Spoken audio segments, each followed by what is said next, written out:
Hold on to your hats, Red Sox fans. The team just made a move that could change everything.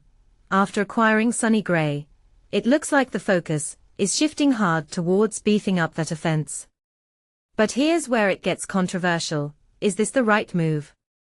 The Boston Red Sox have addressed their pitching needs by trading for veteran right-hander Sonny Gray, a move that slots him nicely between Garrett, Crochet, and Bello, in what's shaping up to be a formidable top three in the rotation.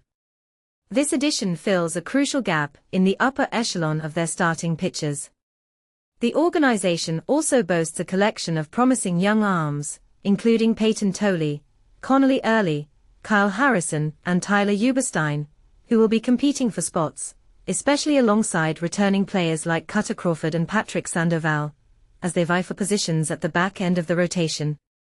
Think of it as a healthy competition, pushing everyone to perform at their best.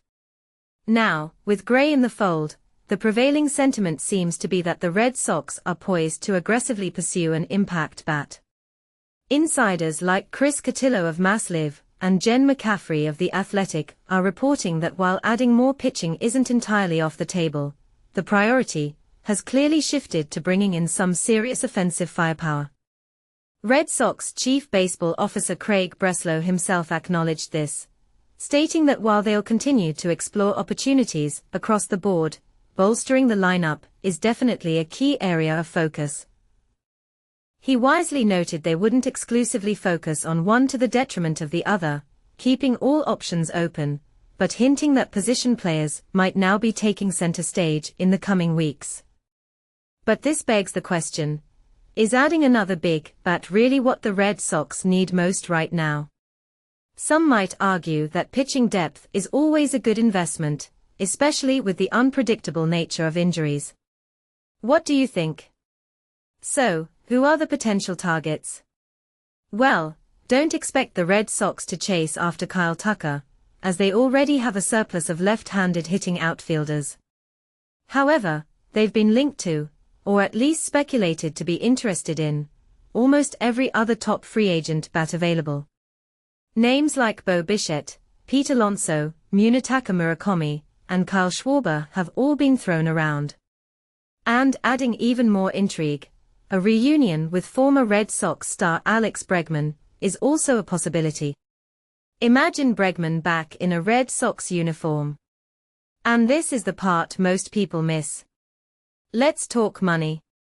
Boston already has over $154 million committed in guaranteed contracts for next season. Factoring in arbitration salaries for players like Crawford, Tanner Houck, Triston Casas, and Romy Gonzalez, you can add another $10 to $12 million to that figure. Then, you need to account for roughly $10 million to fill out the roster with players earning minimum salaries. Considering the Red Sox started the 2025 season with a payroll around $194 million, they likely have about $20 million to play with before even matching this year's spending. But, they're also around $223 million in luxury tax obligations, putting them about $21 million below the base threshold. The Red Sox have historically hovered around the competitive balance tax, CBT, line, and have even exceeded it in the past, suggesting there's definitely room for another significant addition. Where will that addition come from? The most obvious area to upgrade is the corner infield. Triston Casas is recovering from a significant knee injury, so he shouldn't be penciled in as the automatic starting first baseman. And if the Red Sox don't bring back Bregman, or acquire Murakami, or Eugenio Suarez, Marcelo Mayer could potentially step in at third base. Alternatively, if they make a splashy acquisition at third, Mayer could shift over to second. The possibilities are definitely intriguing. So, what do you think, Red Sox Nation?